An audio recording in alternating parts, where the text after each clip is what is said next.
les habitants travaillent sur des propositions d'action concrètes qu'ils ont faites au dernier forum et pour lesquelles ils vont essayer de commencer à élaborer des plans d'action, c'est-à-dire dire voilà concrètement cette action, voilà comment il faudrait la décliner. Et la particularité de ce soir, c'est que pour la première fois, les groupes de travail vont être confrontés, vont pouvoir rencontrer ce qu'on a appelé des personnes ressources, c'est-à-dire des experts dans les différents domaines, donc des experts en termes de transport, de déplacement, en termes de vie sociale, en termes de biodiversité. Nous avons une vingtaine d'experts ce soir qui vont pouvoir répondre aux questions des habitants. J'interviens en tant qu'expert, je vais venir parler de mon métier, de ce qui fait mon quotidien, c'est-à-dire l'agriculture biologique.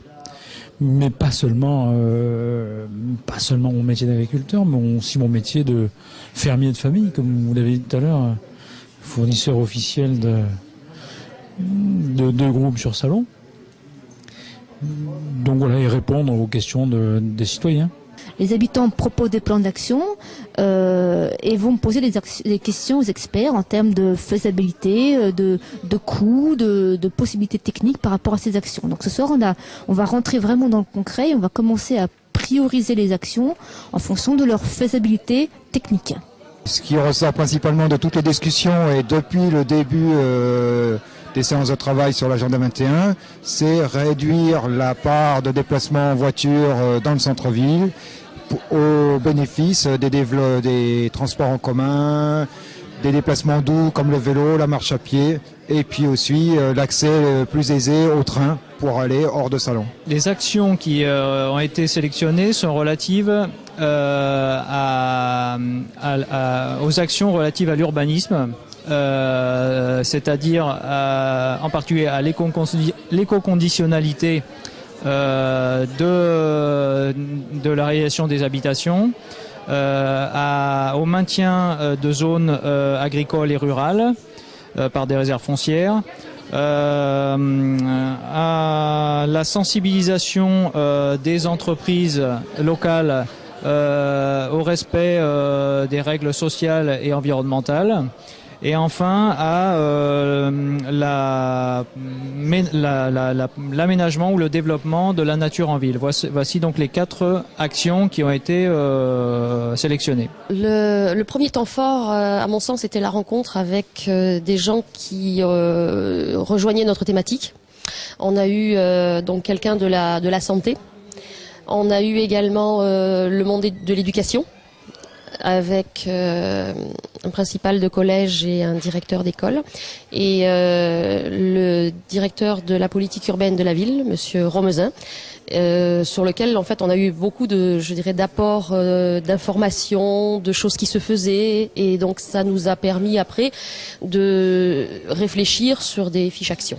La nécessité d'une part sur le plan énergétique de diminuer la consommation, pour une meilleure isolation des logements, par une installation plus accrue de production d'énergie renouvelable, en particulier le solaire.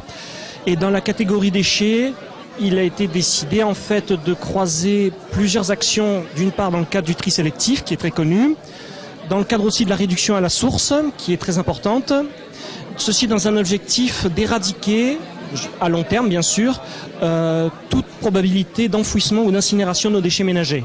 Ce qui ressort, c'est qu'effectivement, il y a, notamment autour de Salon, il y a un système d'irrigation qui est en place depuis le XVIe siècle et qui fonctionne bien et que malheureusement on a tendance à abandonner. Donc, en tout cas avec les représentants qui étaient là, on dit il est temps de revenir en arrière, en tout cas de protéger ces infrastructures qui permettent quand même de faire circuler l'eau et de réalimenter la nappe de l'Accro, qui est quand même la première source d'eau potable de la région.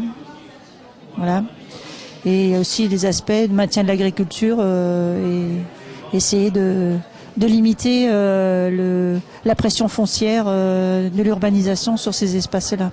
Qu'est-ce qui nous attend pour la suite? Donc après cette étape-là, donc de concrétiser, si j'ai bien compris, donc les priorités qui ont été dégagées à travers les ateliers, quelle est la prochaine étape? Alors, la prochaine étape, donc ce soir, on va commencer à apprendre à décliner finalement une action en plan d'action. Hein. On n'aura pas le temps de traiter toutes les actions ce soir. Donc la prochaine étape, c'est de continuer à prioriser, c'est-à-dire que là, on doit avoir à peu près presque une centaine d'actions qui sont sur les fiches. Une centaine d'actions, on voit bien que c'est beaucoup trop, c'est pas réaliste de partir sur 100 actions, en tout cas pas 100 actions court terme. Donc la prochaine étape, c'est un travail avec les services techniques de la ville pour, encore une fois, ressortir les actions qui techniquement sont réalisables dans, j'allais dire, le court terme, c'est-à-dire dans les deux ans à venir.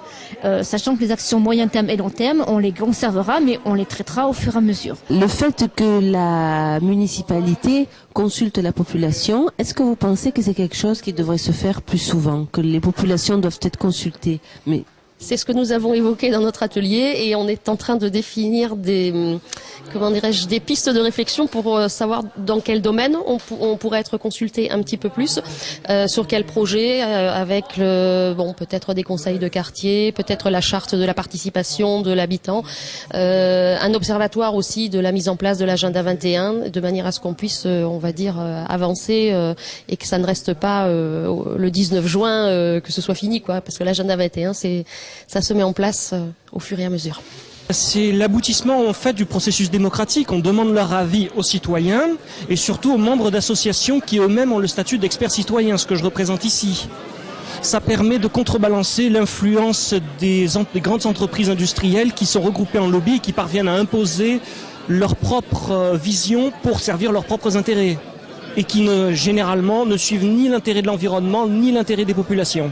Le fait que ce soit participatif, c'est très bien. Ensuite, on voit le nombre qu'on est.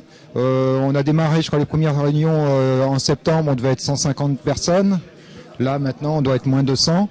Donc, petit à petit, ça diminue. Et même 150 personnes sur une commune de 40 000, ça fait pas un gros taux de participation. Mais c'est une bonne chose, il faut que ça continue. Et peut-être qu'à force, les Salonnais, à force de voir que ça se passe, que ça continue, peut-être qu'on aura plus de monde. Mais encore une fois, faut-il avoir l'envie de prendre sur son temps pour la collectivité et pas uniquement pour soi-même. Parce que là, on travaille, c'est du travail pour la collectivité. Voilà. Je participe en fait à la consultation depuis le début. Ce qui apparaît, c'est qu'effectivement, avec le pragmatisme des gens, toutes les questions essentielles sont sorties dès la première séance.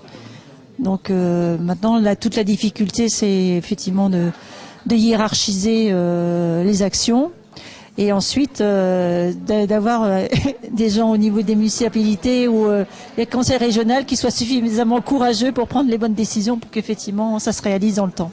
Mon point de vue, c'est qu'effectivement, c'est une bonne chose de consulter la population et que les gens puissent s'exprimer. Il est vrai que tout le monde ne vient pas et par contre, c'est aussi un exercice assez difficile parce que ça va très vite, c'est très court. Ça nécessite donc pour pouvoir s'exprimer d'avoir une certaine connaissance des enjeux et donc effectivement quelqu'un qui n'aurait pas cette connaissance aurait du mal à mon avis s'exprimer pleinement. Il faudrait beaucoup de temps, il faudrait laisser beaucoup de temps aux gens, éventuellement des classes sociales plus défavorisées. Il faudrait leur laisser beaucoup plus de temps pour intégrer la démarche et être capable de s'exprimer et qu'on puisse en tirer quelque chose dans le cadre de l'agenda 21. Et ça, c'est vrai que c'est une lacune, faut bien l'avouer.